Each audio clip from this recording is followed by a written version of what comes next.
खाते थे तो जो है जनाबे फातिमा ज़हरा सलामुल्लाह अलैहा की उस रोटी पे अली का नाम। रिज़्क़ के माथे पे रब्बे असली लिखा था, रिज़्क़ के माथे पर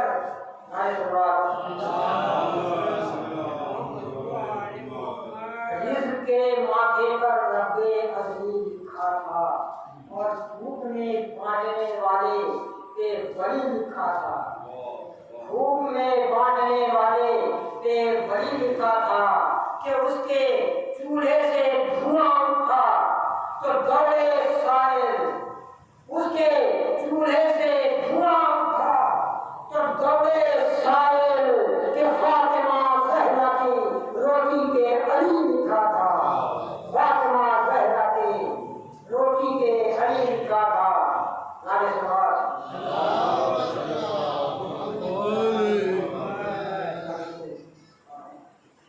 कि यहाँ तो दीने अमल को संभालना होगा, यहाँ तो दीने अमल को संभालना होगा, नहीं तो हश्र के मैदान में हारना होगा, नहीं तो हश्र के मैदान में हारना होगा।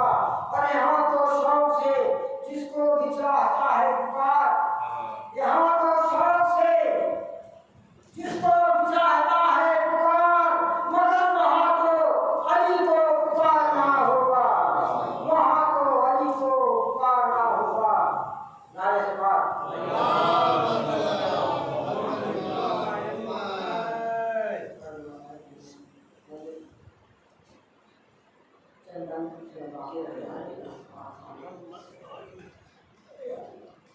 जब घर से निकलने लगा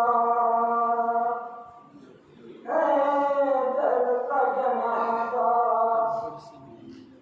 जब घर से निकलने लगा हैदर का जनाजा, ज़ैनब ने कहा यार के आगे बाबा, जब घर से निकलने लगा हैदर का जनाजा, कि अब चैन ना होगा कभी ज़ैनब को मयसर, पानी मैं वधू के लिए दूंगी किसे ना कर, दिल रोएगा देखूंगी जब जब मैं मसल्ला, दिल रोएगा देखूंगी जब जब मैं मसल्ला, जब घर से निकलने लगा हैदर का जनाजा, ये सोच के बाबा मेरा बढ़ता है कलेजा, के आस भी नहीं साथ भी अब आपका छूटा, अब कौन भला हाथ मेरे सर पे लगेगा, अब कौन भला हाथ मेरे सर पे लगेगा, जब घर से निकलने लगा हैदर का जनाजा।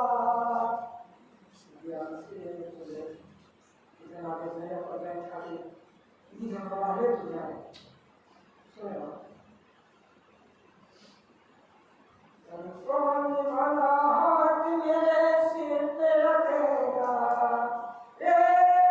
दुनिया के जब ईद का दिन आएगा बाबा,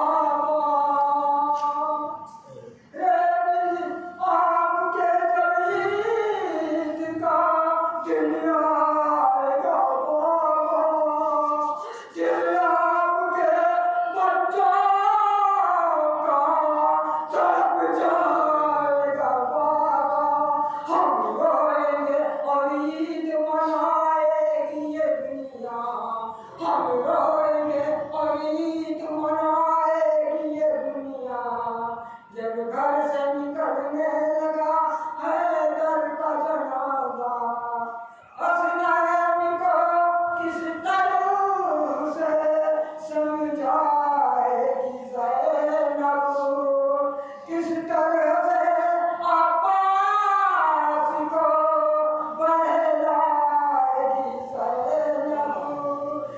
पीटेंगे जब देखेंगे आका हुजरा, सर पीटेंगे जब देखेंगे आका हुजरा। जब घर से निकलने लगा हैदर का जनाजा, नागा हो सदा बाप के ताबों से आए। बस सब्र करो ऐ मेरी जाई। और बेटी मैं तुम्हें शाम गरीबान मिलूंगा, बेटी मैं तुम्हें शाम गरीबान मिलूंगा। जब घर से निकलने लगा हैदर का जनाजा, जब घर से निकलने लगा हैदर का जनाजा, पाए लिए दुका करती रही ज़ैनब दिल के।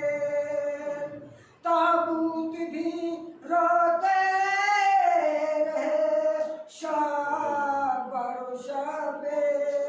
असगर जो चला साकिए कौसर का जनाजा, असगर जो चला साकिए कौसर का जनाजा। जब घर से निकलने लगा हैदर का जनाजा।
मिल सका जब कोई न सलमानो कंबर की तरह, मिल सका जब कोई न सलमानो कंबर की तरह, क्या मिलेगा फिर कोई दुनिया में हैदर की तरह।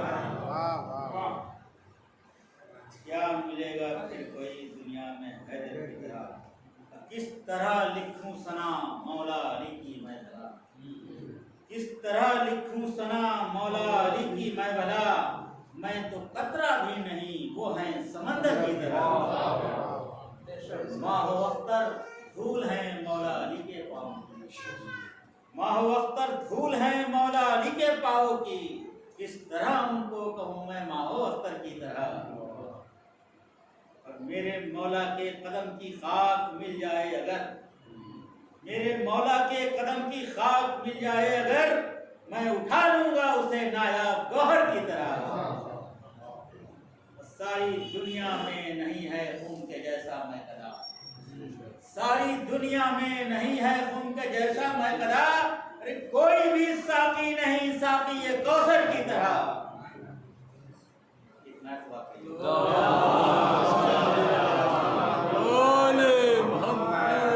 जब नबी ने दे दिया काबे में हैदर को ज़ुबान, जब नबी ने दे दिया काबे में हैदर को ज़ुबान, ले लिया सब कुछ अली ने शीरे मादर की तरह। ऐ मुहर्रिख तू बता तुझको तो होगी ये खबर, ऐ मुहर्रिख तू बता तुझको तो होगी ये खबर। अरे किसने तिफली में पढ़ा कुरान हैदर की तरह। और उम्र भर खाई हो जिसने जौ की सूखी रोटियां, उम्र भर खाई हो जिसने जौ की सूखी रोटियां। और बाबे खैबर वो उठाता है बुलंदर की तरह, बाबे खैबर वो उठाता है बुलंदर की तरह। लश्करे इस्लाम भागा जब वह की जंग में, लश्करे इस्लाम भागा जब वह की जंग में। आप तन्हा लड़ रहे थे लश्कर की तरह। सारे आलम में कोई ऐसा जरी फरमाइए, सारे आलम में कोई ऐसा जरी दिखलाइए जो अजिन्ना से लड़ा हो शेरे दावर की तरह। ढूंढने पर भी कहीं मिलता नहीं ऐसा कोई, ढूंढने पर भी कहीं ऐसा नहीं मिलता कोई जिसके खादिम भी मुसलमान हो अबू ज़र की तरह। और आपको ज़ौजा मिली खातूने महशर की तरह, आपको ज़ौजा मिली खातूने महशर की तरह, और बेटे भी मिले शब्बीर और शब्बर की तरह।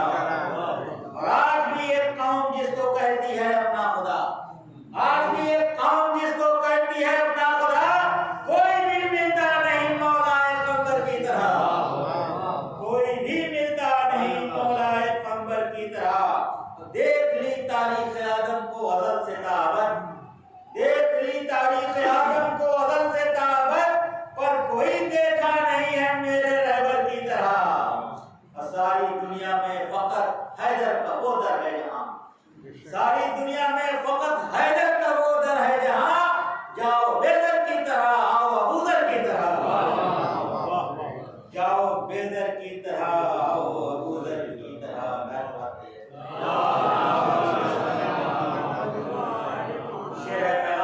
अपने दिल में तुम जलाओ हुब्बे हैदर की शमा, अपने दिल में तुम जलाओ हुब्बे हैदर की शमा, वरना होगा हज तुम्हारा सिर्फ चक्कर की तरह। और हम सरी हैदर की करने से ये पहले सोच लो, हम सरी हैदर की करने से ये पहले सोच लो, चाहे पैदाइश भी हो अल्लाह के घर की तरह। तख्त मिल जाएगा तुमको, ताज भी मिल जाएगा, तख्त मिल जाएगा तुमको, ताज भी मिल जाएगा, पा नहीं सकते हो लेकिन खून के मिंबर की तरह। जानशीने मुस्तफा का हक फकत ऐसे को है, जानशीने मुस्तफा का हक फकत ऐसे को है, अरे शक्ल और सूरत में हो जो बिल्कुल पैगंबर की तरह। ऐ मुसलमान तू बता इतना मुझे इंसाफ से, ऐ मुसलमान तू बता इतना मुझे इंसाफ से, कौन सोया है शबे हिजरत पैगंबर की तरह, कौन सोया है शबे हिजरत पैगंबर की तरह।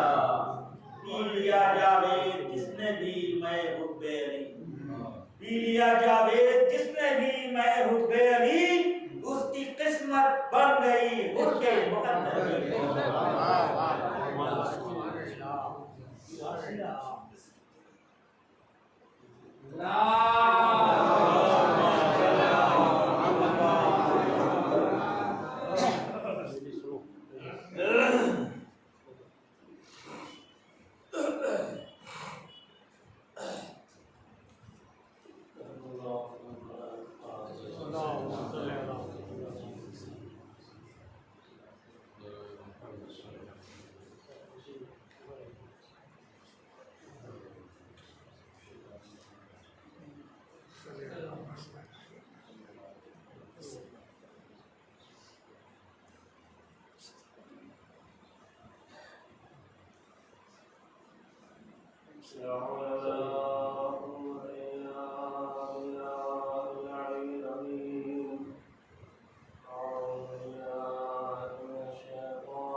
और इसीलिए उन सुन्नतों का इंतखाब किया। देखिए, और किसी के बाद हुज्जत हो न हो, लेकिन मासूम के बाद हुज्जत हुआ करती है। ये और बात है कि हकीकत में देखा जाए तो हर मासूम हुज्जतुल्लाह है, अल्लाह की हुज्जत है, और हुज्जतुल इस्लाम है, इस्लाम की हुज्जत है। और हर मासूम इस्लाम की इस एतबार से भी हुज्जत है कि इमामती की बुनियाद पर इस्लाम मुकम्मल हुआ। जब इस्लाम की बुनियाद पर इस्लाम मुकम्मल हुआ तो फिर जिसकी वजह से इस्लाम मुकम्मल हुआ और जिसके लिए आयत ये आई कि अकमलतु लकुम दीनकुम व अतममतु अलैकुम निअमती व रफ़ीतु लकुम इस्लाम दीना, जब तक ये अली की विलायत का ऐलान नहीं हुआ अल्लाह इस्लाम से राज़ी नहीं हुआ। तो जिस इस्लाम से राज़ी हो जाए उसी को हुज्जतुल इस्लाम कहते हैं।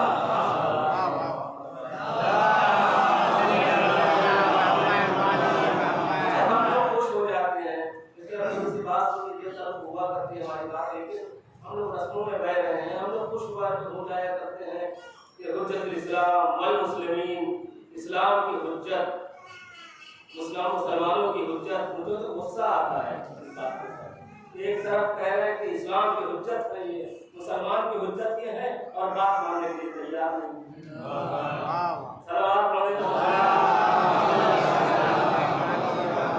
इस्लाम की हुज्जत बात ही मानी, लेकिन हम लोग इस्लाम की हुज्जत नहीं हो सकते, इसलिए गैर मासूम है, हमसे गुनाहें भी होती हैं, गलतियां भी होती हैं, इस्यान भी होते हैं, निस्यान भी होते हैं।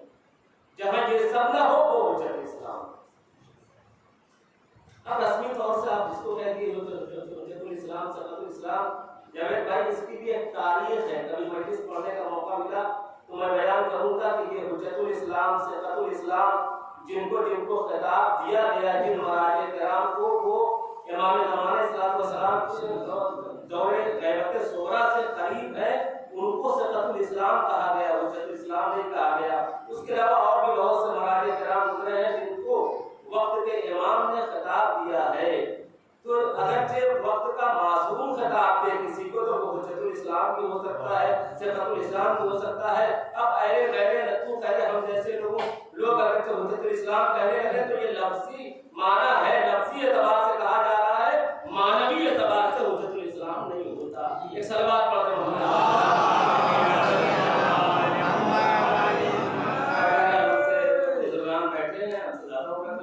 हैं पहले हुज्जतुल इस्लाम और मुस्लिमीन और सक़तुल इस्लाम और ये सब वर्णन करता था मौलवी साहब, मौलाना साहब। जी बहुत है मौलवी साहब, मौलाना साहब, ये भी कोई हल्का नहीं है।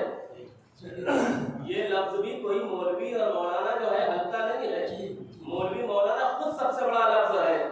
अल्लाह मौलाना वाना मौलाकुम वमन कुन्तु मौलाहु फहादा अलियुल मौला।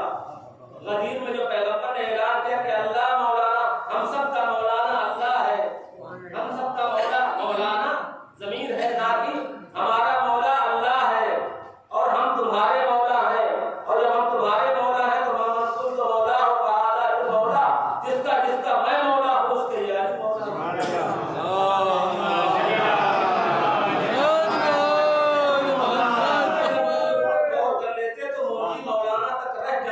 हुज्जतुल इस्लाम तक न पहुंचते, लेकिन चूंकि हमने शुरू ही से इसके ऊपर गौर नहीं किया। सलवात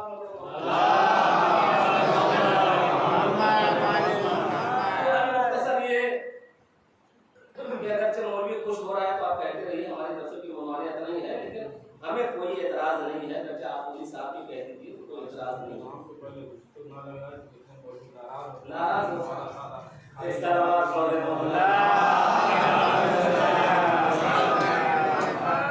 सही बात में नाराज हो जाए तो मौलवी ही नहीं है। एक और सवाल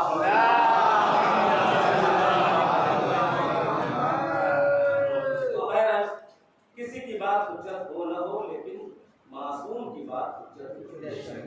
और हमने आपके सामने कायनात का वसीयतनामा का 2 लफ्ज पढ़ा है जो खुद मौला ने अपने बेटे इमाम हसन और इमाम हुसैन अलैहिस्सलाम से लिया है।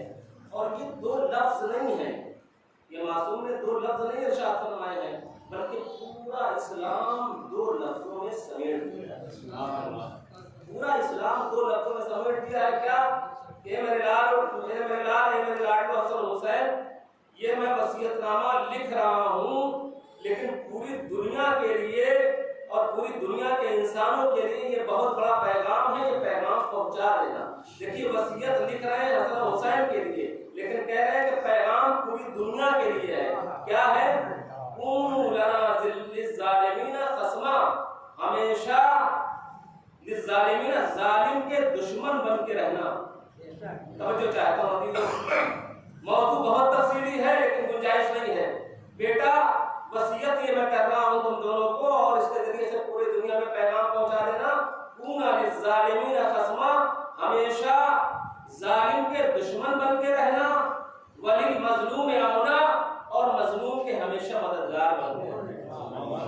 ये 2 जुमला है जिसके जरिए से पूरा पैगाम पहुंचाया है। अच्छा, कोई कैद नहीं लगाई है इमाम ने, कोई कैद नहीं लगाई है कि जालिम के जो है साथ में जो है दुश्मनी करना और मजलूम के साथ हमदर्दी और उसके मददगार बनना। कोई कैद नहीं लगाई है कि अपने रिश्तेदार के साथ अगर जो कोई जुल्म कर रहा है तो उसके साथ जुल्म न करना, उसके साथ दुश्मनी न करना। आपका कोई खानदान का आदमी है तो अगर जो वो जुल्म कर रहा है तो उसके साथ दुश्मनी न करना। कोई कैद नहीं लगाई, हत्ता के न रिश्तेदारी की कैद लगाई, न चचा की कैद लगाई, न भतीजे की कैद लगाई, न मामू की कैद लगाई, हत्ता के माँ बाप की भी कैद नहीं लगाई। अगर चाहे माँ बाप भी जालिम हो तो उनके दुश्मन बन के रहना, दोस्त बन के न रहना। ये तो रिश्ते के एतबार से हुआ।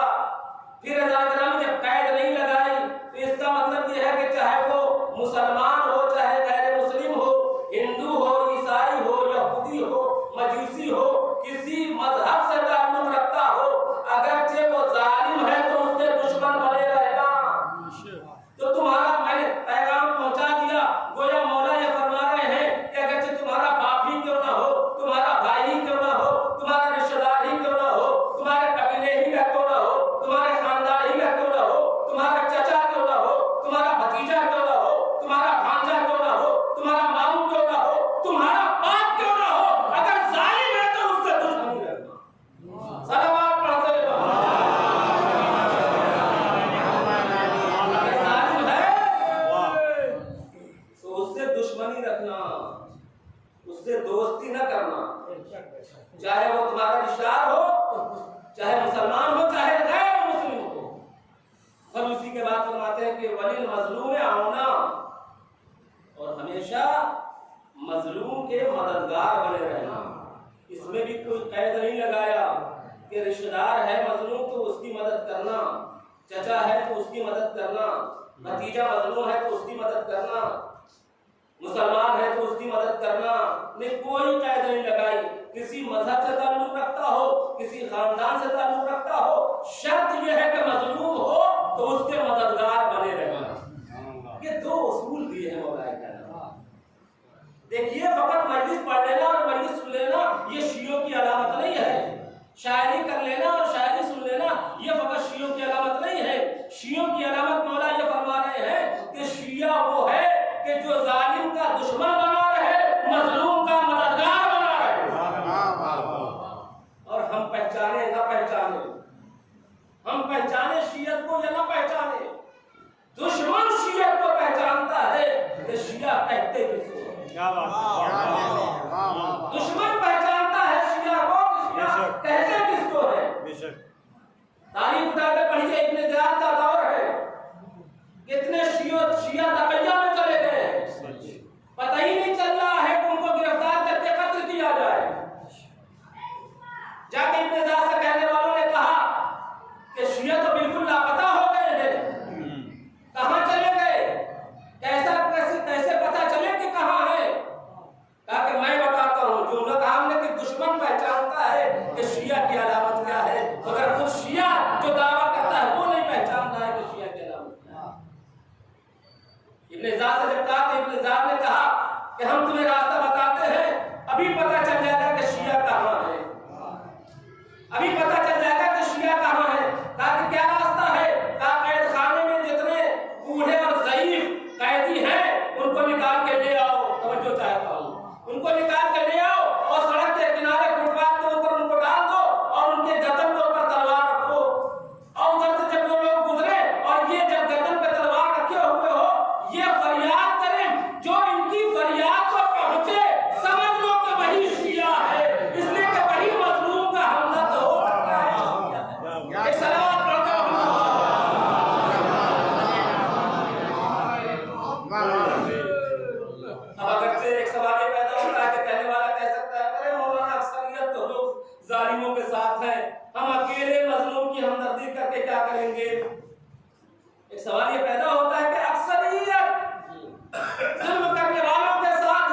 लेकिन हमारे दरमियान क्या है?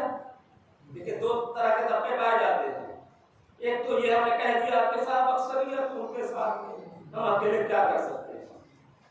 तो अक्सरियत तो यजीद के साथ थी, हमको जेब नहीं देता कि जुमला हम कहते हैं। अक्सरियत तो यजीद के साथ। दूसरा तबका क्या है? दूसरा तबका ये है कि न इधर है न उधर है। उसको अंग्रेजी में बड़ा अच्छा लफ्ज दिया गया है, न्यूट्रल। ये है ना न्यूट्रल, न इधर है न उधर है।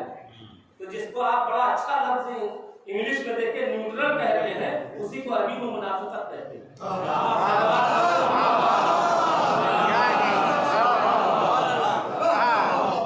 कि ना हम इधर है ना उधर है, इसी को मुनाफिकत कहते हैं। नहीं एक तरफ हो चाहे उधर हो चाहे इधर हो, वरना तुमको भी शैतान की तरह बस मलाइका में अहले बैत बैठा देंगे।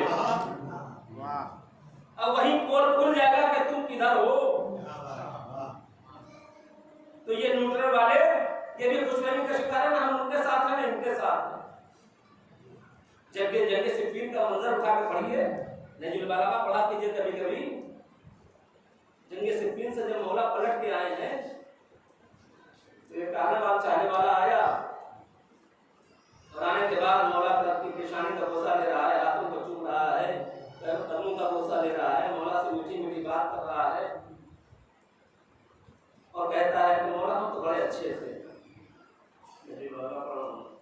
हम तो बड़े अच्छे थे। कहा कि कैसे अच्छे थे? कहा कि ना हम इधर थे ना उधर थे, ना हम इधर थे ना उधर थे। तो मौला ने भी कहा कि तुम उधर ही थे, इधर नहीं थे। इसलिए कि जो जालिम का साथ दे वो उधर ही होता है। लेकिन ये कह रहा है कि ना इधर थे ना उधर थे। कहते कैसे? कहा कि मौला अगर हम चले जाते तो मस्जिदें वीरान हो जाती, मस्जिद में नमाज पढ़ने कौन आता। गोया मौला ने ये कह के बताया कि तुम उधर ही थे, ये कह के बताया कि अगर हम नहीं हैं तुम्हारे साथ तो मस्जिद में जाना भी तुम्हारा बेकार है। सलावत पढ़ते हो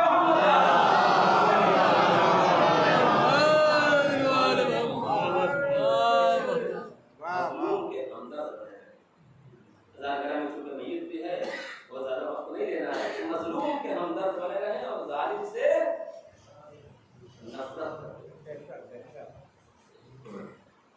आप देखिए तारीख उठा के देखिए, तारीख में कैसे कैसे अली के चाहने वाले हम भी दावा करते हैं, लेकिन तारीख को पढ़ के हम अपना बाकायदा देखें मिलाएं, ये भी अली के चाहने वाले हैं, हम भी अली के चाहने वाले हैं। फर्क क्या है? अली की शिया के ऊपर फख्र करें जो हक का साथ, जिन लोगों ने हक का साथ दिया वो आज अलैहिस्सलाम मान गए। जहाँ ये कहा जाता अस्सलाम अलैकुम या अबा अब्दुल्लाह, वहीं पर जहाँ ये कहा जाता अस्सलाम अलैकुम या अंसार दीनिल्लाह, अल्लाह के दिन की नुसरत करने वालों को सलाम। तो शिया वो है कि जहाँ पर हक पामाल हो रहा हो और खामोश हो, वो शिया नहीं है। नहीं, जहाँ पर हक बोलना है वहाँ बोले। नहीं साहब हम तो चुप रहेंगे इसलिए कि अक्सरियत उनके साथ है, अकेले बोलकर मार ये होता है ना। अकेले हम बोल के क्या करेंगे? अक्सरियत उधर है। तो ज़रा-ज़रा ये ना देखें कि अक्सरियत हमको करबला ने सबसे बड़ा दर्द ये दिया कि अक्सरियत और अक़लियत ना देखो बल्कि हक देखो के हक खुदा है। साहब ये तो बोलते ही नहीं, कुछ नहीं बोलते, न इधर बोलते हैं न उधर बोलते हैं, हम बोलते ही नहीं। तो हमने पूछा नहीं, बताइए जब इनका नुकता है तो बोलते हैं, तो तब तो इतना बोलते हैं कि ज़बान रुकती ही नहीं,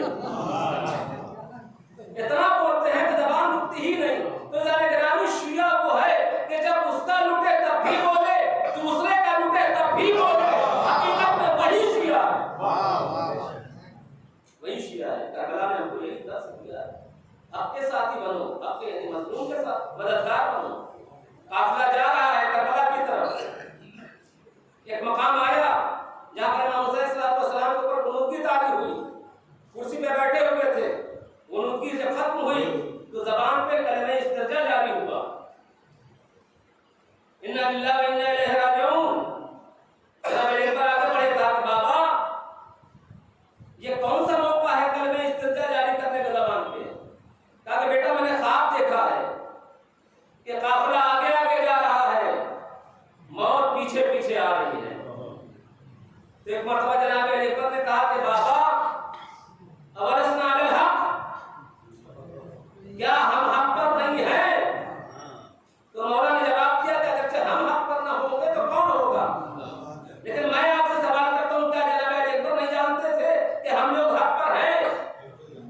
जानते थे, मगर उसके बावजूद अपने बाप से सवाल करके बताया कि मैं अपने बाप के साथ इसलिए नहीं हूं कि वो मेरा बाप है, मैं अपने बाप के साथ इसलिए हूं कि वो हक है।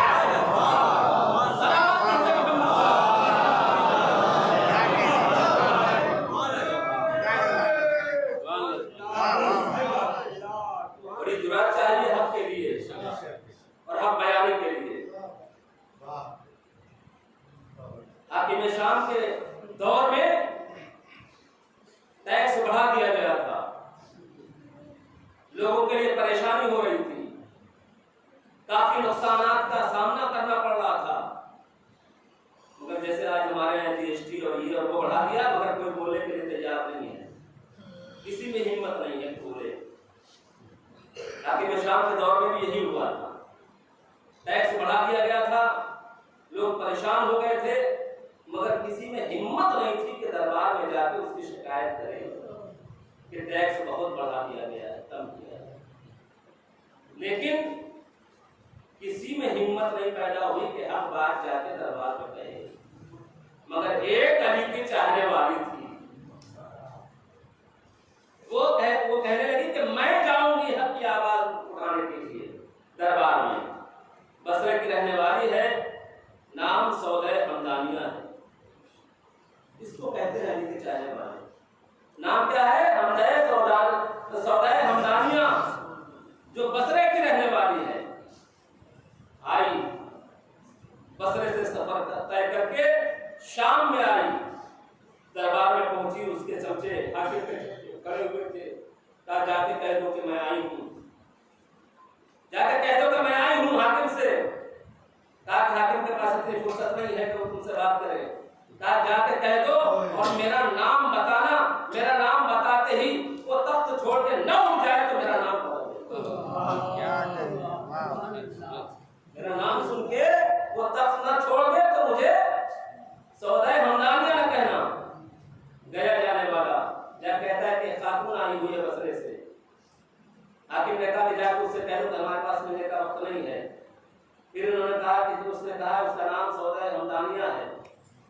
ये सुनना था कि तब उसने छोड़ दिया और उठ के आया दरबार के दरवाजे तक। कहां है? अब तो आया है बदला लेने का वक्त। अब बदला लेने का वक्त आया। किसने कहा? हाकिम शाम ने कहा। जैसे ही सौदा हमदानी को देखा है और ये जुमला कहा कि अब बदला लेने का वक्त आया है, कहा कि तू हमसे बदला लेगा। अच्छा, ये जुमला कहा क्यों? ये जुमला इसलिए कहा कि जंगे सिफ़ीन में जब मौला की फौज हारने लगी है तो यही सौदे हमदानिया जंगे सिफ़ीन में मौजूद थी और ललकार के कह रही थी कि तुम लोगों को क्या हो गया है कि अपने मौला को पीठ पे खा के भाग रहे हो। ललकार के कह रही थी कि अपने मौला का साथ दो। इसी बुनियाद पे जब सौदे हमदानी ने ललकारा है तो बाकायदा जलगार हुई है और मौला के तमाम फौजियों ने हाकिम शाम के फौज के ऊपर हमला कर दिया और उनको हरा दिया, नाकाम कर दिया। यही हुआ था जिसकी बुनियाद पे कहा कि अब तो मौका आया है बदला लेने का। अब तो मौका आया है बदला लेने का। तो एक मतलब सौदे हमदानी ने कहा कि बदला ले लेना, इसलिए कि तुम हमको कत्ल करोगे ना, कत्ल कर देना, मगर कत्ल होने से पहले मैं मौला की मिधत में कुछ कहना चाहती हूँ। मौला की मिधत में कहना चाहती हूँ। कहा क्या कहना चाहती हो? अली तो मर गए।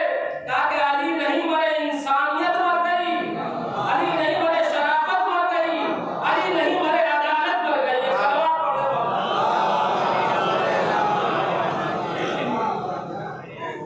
क्या कहना चाहती है? सुने तारीफ। ताकि तू बदला लेना चाहता है ना। अली के दौरे खिलाफत में भी उनके हाकिम ने बाकायदा ये खियानत किया था, तो हमने मौला अली की खिदमत में उसकी शिकायत की। मौला अली ने हमारे सामने खत लिखा कि हमने तुमको हाकिम बनाया है, मगर हाकिम बिल्कुल वो हो ही नहीं सकता कि जो किसी मखलूक के ऊपर जुल्म करे। हाकिम वो इस्लाम में हाकिम वो नहीं हो सकता जो किसी मजलूम के ऊपर जुल्म करे। लिहाजा उन्होंने बाकायदा उसको माजूम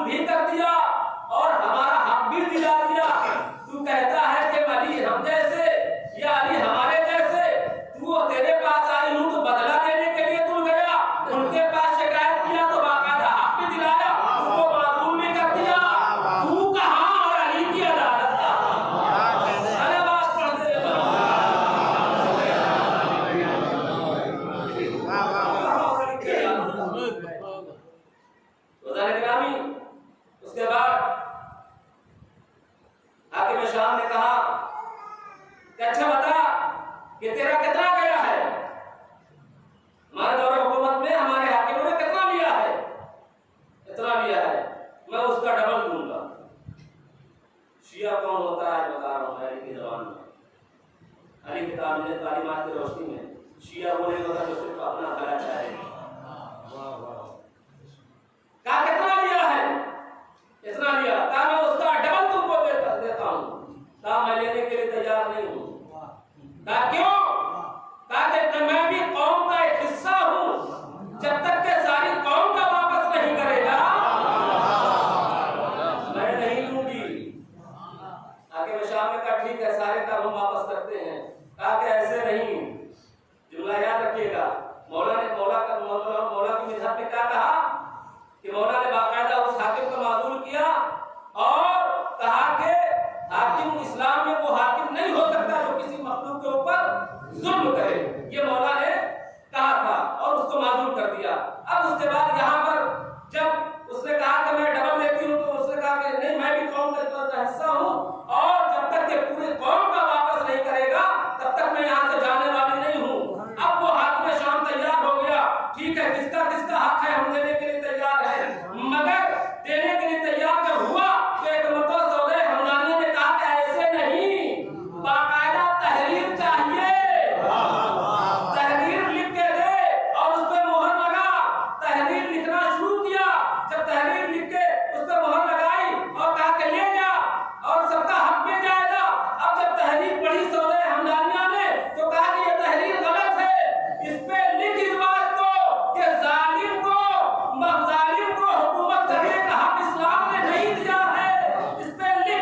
अब जब लिखवा दिया सौदे हमदानिया ने और उस पर मोहर लगा दी, उसके बाद आखिर में जुमला कहा कि अब तू भी तख्त छोड़ दे। इसलिए कि तूने खुद लिख के मोहर लगा दिया है कि इस्लाम में जालिम हुकूमत नहीं कर सकता। एक सलावत पढ़ दे।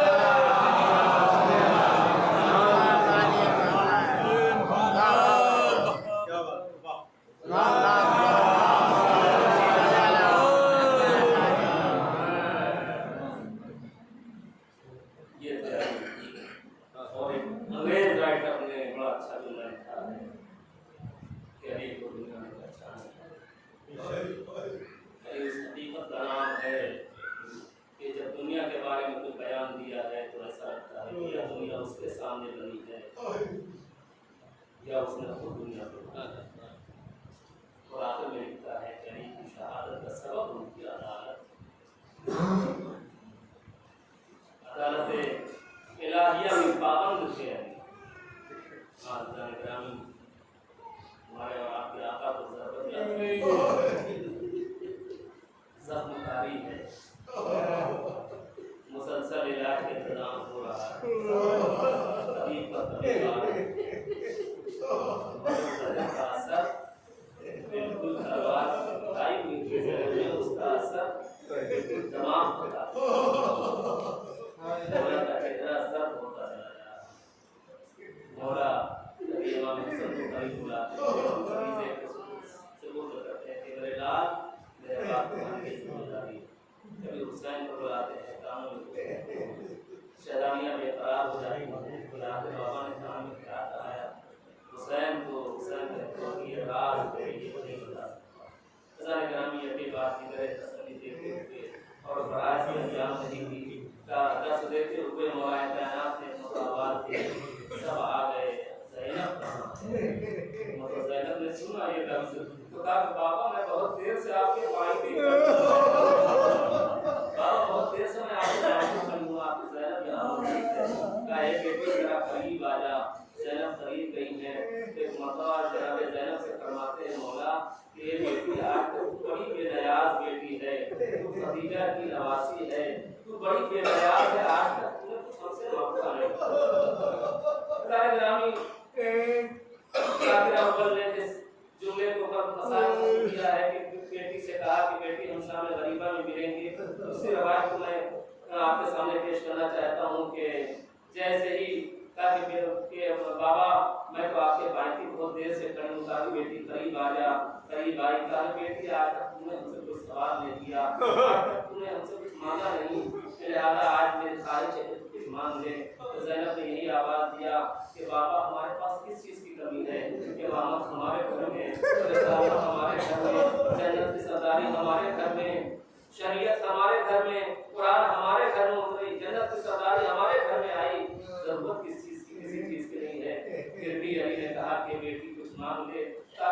से जाने के बाद मेरे दिल में किसक न रहे।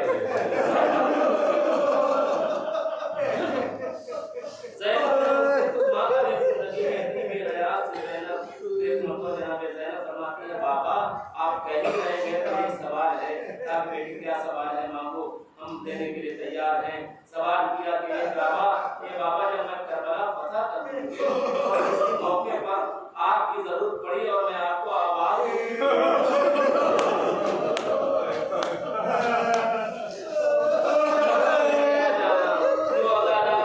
तुम्हारी नजर में दफन हो गए, वो वक्त भी आया 28 रजब का वक्त आया, मदीने से अहले हरम का काफिला निकला, अली इंतजार कर रहे हैं कि बेटी ज़ैनब मुझे बुलाएगी, मगर ज़ैनब ने अली को न बुलाया।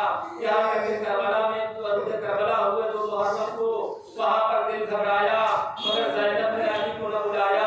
अली इंतजार करते रहे ज़ैनब बुलाएगी। लो अज़ादारो सारी मुहर्रम आई, पानी बंद हो गया, तो अली ने चाहा कि ज़ैनब बुलाएगी, मगर ज़ैनब ने न बुलाया। यहाँ तक कि वो वक्त आया कि बाकायदा अंसार मैदान में जाने लगे, एक एक करके जब शहादत के ऊपर फायद होने